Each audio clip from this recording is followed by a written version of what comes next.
Now, as the name of the video implies, this is part 9 of a story, so if you haven't seen the first several parts yet, I'd highly recommend starting at part 1, or this likely isn't going to make any sense to you. I'll include a link to all previous parts in the description below. And now, without further ado, let's get back to the story. We start by getting a shot of the massive Imperial complex on Jakku at nighttime, before we're taken in closer to the base of one of the walls where we see Rey and Ben Solo standing in the sand and looking up at the immensely tall walls of durasteel before them, and we hear Ben say, "You used to climb this as a kid, huh?" Rey, with a frown on her face, then replies, I don't remember them being quite so high, or so steep. Besides, I used to just climb around on the inside, never the outside most walls. Ben then turns and just glares at her for a moment before saying, "I'm so glad you didn't mention any of that before, when you came up with this crazy plan." Rey then shoots back, "Crazy plan? This was all your idea in the first place, remember?" Ben grumbles something to that, turns back around, and again stares up at the wall as he says, "Do you know of another way in?" Rey snorts and replies, "Even if I did, what would we do? Sneak around the base filled with stormtroopers and somehow make our way to the roof to escape?" Ben gives a bit of a shrug and replies, "When I was a kid, my mother would tell me all the time the story of how Luke and my father saved her from the Death Star." Rey quickly says back to that, "Yeah, but we're not the legendary Luke Skywalker and Han Solo, are we? We're just..." But Rey immediately cuts herself off when Ben whirls around and flashes her a look of anger. A look that quickly fades away before he says, "If they could do it, we could do it too." Rey then folds her arms and says, "It doesn't matter anyway. I don't know another way in." Ben then turns back around towards the wall, and after a few seconds, we see his face fill with frustration as he balls up one of his hands into a fist and punches the wall. Rey then asks, "Did that help somehow?" Ben faces her again, now grimacing and flexing his injured hand, and says, "Not exactly." Rey then takes a step towards Ben and takes hold of his injured hand and holds it gently as she says to him, "Not everyone can be a hero, Ben.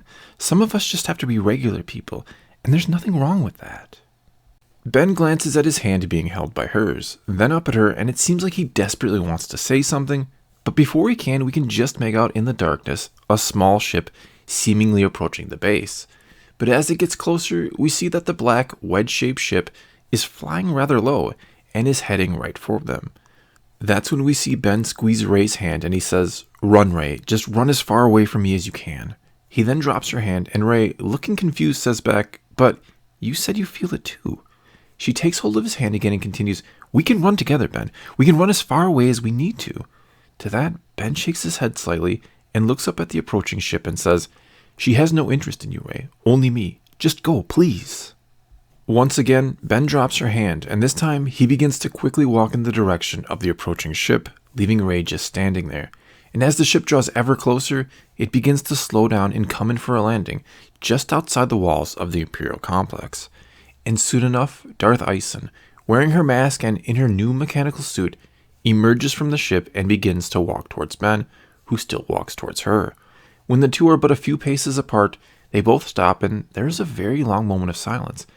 It is then that Ben says, "What is it you want from me? Why bring me here? Put me through all this." Darth Ison then says back, "I brought you here at my master's behest, brought you to him to potentially replace me." She then takes hold of her lightsaber, ignites it, and says, "However, what I failed to realize till it was almost too late was that it was all a test for me, to see if I could kill my compassion." Ben, looking confused, then says, "Compassion? For me? You don't even know me." Darth Ison then takes a step towards him and says, "You're right. It's not compassion for you I need to destroy. It's compassion for him. With one swing, I shall reward my master's belief in me and finally become a true Sith Lord." Before Ben can do or say anything else, Darth Ison raises her saber, springs at Ben, and swings. But the crimson red blade stops just short of Ben's neck, for standing directly behind Ben is Anakin Skywalker, looking again like a man in his 80s who has never been condemned to a day in his life in a suit. And that's when, for just a moment, we jump to a shot of an Imperial shuttle leaving the hangar bay of Vader's Super Star Destroyer, and see that Vader is in that shuttle, focusing and no doubt projecting himself. We're then taken back to Jakku, and we hear Anakin say, "Erba, this is not what your master wanted. None of this was ever meant as a test for you." We see Darth Ison shake her head, and her mask tilts upwards, and she apparently looks upon Anakin as she says, "Then why do this to me? Why put me in the suit? What have I done to deserve this? How did I fail you?" Anakin shows her a warm smile and says, "You know why he put you in the suit, Erba. He did it to strengthen you, to destroy your compassion for him, and help you embrace the hate and anger that you will need to one day fulfill your destiny." Darth Ison, her focus then turning back to Ben Solo and moving the saber closer to his neck, so close now that we see Ben wince in pain as it begins to burn his skin. She then says, "What destiny is that exactly?" Anakin then moves around Ben and places a hand upon Darth Ison's shoulder, and immediately she pulls back the saber and reaches up for his hand, but her hand goes right through it when she tries to take hold of it, and we see her shoulder sag ever so slightly at this point. We also see a look of curious confusion upon the face of Ben Solo during all this. Anakin then says to her, "You have to learn to let go, my child." To that, Darth Ison shakes her head ever so slightly, and Anakin then says, "You must, for I am holding you back, keeping you from what you could become. Once I'm gone, once you destroy the part of yourself that cares for me, you will become unstoppable. You will one day become more powerful than even him." Darth Ison again glances up at the image of Anakin, and now says, "What if I'd rather keep you than become that powerful?" Again, we briefly focus in on the confused face of Ben Solo, who simply stands there in silence, observing and taking it all in. We then watch as a disappointed-looking Anakin lowers his head, turns from Darth Ison, and takes a few steps away. He then says, "Perhaps I've been wrong about you all this time. Perhaps you're not who or what I thought you were." And it's then that we hear another voice. The voice of Ahsoka Tano, who now stands atop a nearby sand dune, the first rays of the morning sun peeking over the horizon behind her. And she says, "Funny how that works, how we can be so let down and disappointed by those we care about the most, by those we thought we truly knew." Ahsoka, with her staff in hand, then makes her way down the sand dune towards the image of Anakin, who only looks back at her and says and does nothing. When the two are face to face, just a few paces apart, it's Ahsoka who studies him for a moment before saying, "It's really you, isn't it? Or what's left of you anyway?" Anakin gives one shake of the head and simply says, "There is nothing left of Anakin Skywalker." We briefly then switch to the masked face of Darth Ison and see her lower her head just a bit as if now in thought. We're then back with Ahsoka, who says, "I remember Master Yoda telling me once about the ability to project oneself across the stars, about the amount of power it took, and the level of concentration it required. Wherever you really are, wherever Vader really is, it's taking everything he has and then some to do this. And something tells me in the process, whatever small speck of Anakin remains is able to shine through just a little bit." Anakin flashes a rather mocking smile and then says, "Perhaps for one such as Yoda it would require all his strength, all his concentration, but I have become something far greater than he could have ever imagined." Ahsoka gives her own mocking smile and says back, "Greater, huh? Funny, I don't think he'd see it that way exactly. And something tells me he'd see right through you, as I do, that the only interest you have in your grandchildren is not for them to become as powerful as you one day, but to become just powerful enough to help you reshape events, to change the past, and in so doing, wipe them out of existence." We then once more briefly focus in on Darth Ison and see her head lift ever so slightly and hear her mutter softly, "Grandchildren," as she turns her head and looks at Ben, who looks right back at her, but neither says a word to each other. We then focus back in on the face of Anakin, and there seems to be almost a trace of pain in his expression as he says, "If I have learned anything from my time gazing upon other possibilities, it's that events often play out in similar ways." He then turns, looks at Darth Ison, and says, "My grandchildren will likely still exist in this new reality that I create." Ahsoka gives something like a roll of the eyes and then says, "Is that Anakin trying to reassure his granddaughter, or Vader just trying to manipulate his apprentice?" Anakin then turns his focus upon Ahsoka, and we see the hate and anger burn there.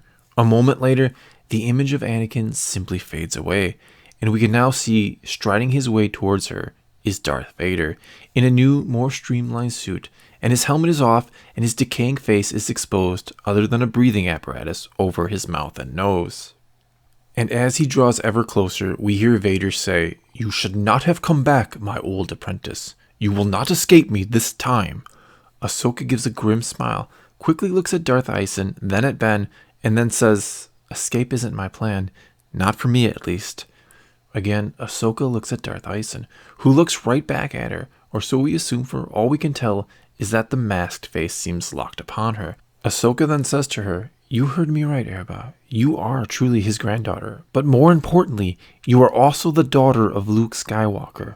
Upon hearing that, Erba's head quickly turns around, and even though we still cannot see her eyes, obviously, we know she now glares at Darth Vader. That's when Vader looks upon Erba, or perhaps Darth Ison, or perhaps a mix of both, and says, "You came here seeking a test, my apprentice. A test to prove to both yourself and me that you were a true Sith. And now, my granddaughter, one has come upon you." Slowly, Darth Ison turns her head back around towards Ahsoka, while simultaneously lifting her lightsaber. That's when Ahsoka shakes her head and says, "No, Erba, I feel the light within you. You are your father's child, and now you must fight the hold the darkness has over you. Fight the hold he has over you." To that, Darth Ison simply says, "Where is he? Where is my father? Why isn't he here? Why didn't he come for me?" Ahsoka opens her mouth to answer, but cannot find the words quick enough. Finally, she's able to say, "He doesn't know you even exist. But Darth Ison cuts her off and says, "You lie. Just like my mother lied to me so long ago when she said he would come for me. He never came for me. My father never came for me." Ahsoka, still shaking her head, says, "No, Erba, there is much you don't understand, but you have to believe me when I tell you, the dark side is clouding your mind. Vader is clouding your mind, as he always has." But now Darth Ison shakes her head and takes a step towards Ahsoka. And that's when Ahsoka looks at Ben and says, "You have to go. My ship isn't far. It'll take you to Luke." Ben, looking both helpless and confused, just stands there, and that's when, seemingly from out of nowhere, Rey runs in, takes hold of Ben by the hand, tugs on it and says, "You heard her. Time to go." But then, in the same instant, two things happen. Darth Ison attacks Ahsoka, and Vader reaches out his hand and catches Rey in a force choke. In response, Ahsoka drops her staff and pulls from her robes a single white lightsaber and blocks Darth Ison's attacks with ease, while Ben, for a few seconds, feebly tries to somehow help Rey before turning his now anger-filled eyes upon Vader. "Let her go!" Ben then shouts, but Vader ignores him and now lifts Rey off her feet.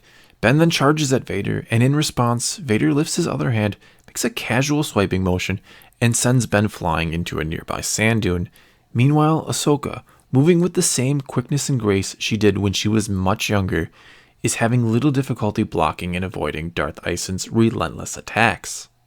Finally, there is a break, and Ahsoka says with a small, almost sympathetic smile, "You can't hope to beat me, young one. In a sense, we had the same master.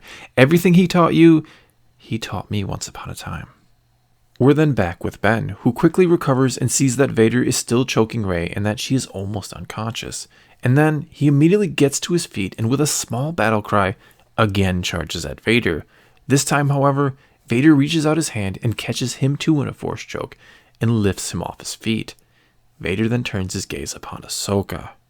That's when Ahsoka looks quickly at Vader, sees what he's doing, and then back at Darth Ison and sighs. Ahsoka then says, "If I'm right, it means there is some small trace of Anakin left, and hopefully you'll figure out what to do next. And if I'm wrong, then I'm sorry about this, young one." With that said, Ahsoka attacks Darth Ison, who manages to block the first couple attacks before Ahsoka lands a blow that hits her across the masked face, shearing a good chunk of it away. Without hesitation then, Ahsoka races towards Vader, and Vader immediately lets Rey and Ben go and takes hold of his saber and activates it. Without a word or seemingly a second thought, Ahsoka then attacks Vader with everything she's got, and at first pushes him back and sends him reeling a bit. That's when she shouts out, "Ben, you have to get out of here. I won't be able to hold him for long. Go to Luke. He needs you." For only a moment, Ben hesitates, then springs to his feet and runs over and scoops up the now unconscious Rey and begins to run off the best he can back in the direction Ahsoka came from. He hesitates only briefly to look upon Darth Ison, who, in a frenzied panic, seems to be fiddling with her mask and trying to, very much in vain, put the busted off piece back on, all the while hyperventilating. For a few moments then, we watch as Ben, with Rey in his arms, scurries off in the direction of the rising sun, before we're taken back to Darth Ison, and after a few more seconds of her hyperventilating, she begins to breathe normally. She then drops the broken piece of mask to the sand, and removes the rest of the now mechanized mask and reveals an unblemished face, which she reaches up and touches with her hand. She then looks upon that hand, focuses, and with the force, breaks the suit and frees her hand and most of her arm from it as well, and seems surprised to see just her arm, completely whole and undamaged. That's when she focuses on her other arm and frees it too from the suit, followed by both her legs, which are also undamaged and still very much attached to her body. And quickly she and we realize she hadn't been taken apart by Vader, at least not physically. She then looks at Vader and Ahsoka, who continue to battle, though the upper hand Ahsoka enjoyed at the outset has been lost, and it's now taking everything she's got to block Vader's powerful attacks. And Erebus says to herself, he couldn't do it. She was right. There is a part of him left in there. Then, as if somehow hearing that whisper, or perhaps feeling a shift in the Force, Ahsoka turns her head and looks at Erebus and gives her a single nod before Ahsoka is forced to block Vader's next attack. It's at this moment that Vader too looks towards Erebus and sees her now running off towards her ship, and that she is free of the suit. Ahsoka then says, I knew a part of Anakin still remained, that he wouldn't let you do to her what had been done to you. Vader then says, after taking another powerful swing at Ahsoka that she just barely dodges, if the granddaughter of Anakin Skywalker has turned from her path, then she will be destroyed.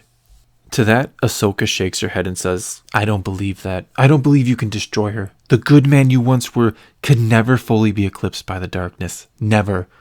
Not the Anakin I knew. Vader then takes a few more swings at Ahsoka, who again manages to barely block or dodge them, and it is clear fatigue is getting the best of her, while the growing anger seems to only be making Vader stronger and faster. The anger seems to get amplified when Vader watches the black, wedge-shaped ship that belonged to Darth Ison rise up from the sand and fly off in the direction of the rising sun.